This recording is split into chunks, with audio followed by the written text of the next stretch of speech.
Hello, good morning. Tayo ay nagagawa na naman ng Shanghai at ubos na ang Shanghai. Baka aabot pa ito sa recess.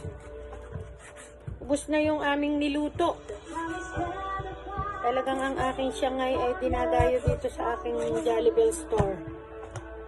Para tayo ay kahapon nawala ng pasok. Kaya tayo ay babawi ngayong araw na ito. Ay banana Q. Punta na dito yung gustong makatikim ng banana Q. Murang-mura lang, 10 piso.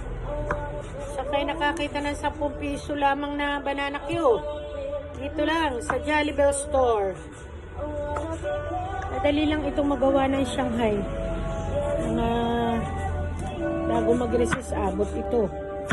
Habang nagbabalot, nagluluto na si Lore. Ubus na kasi yung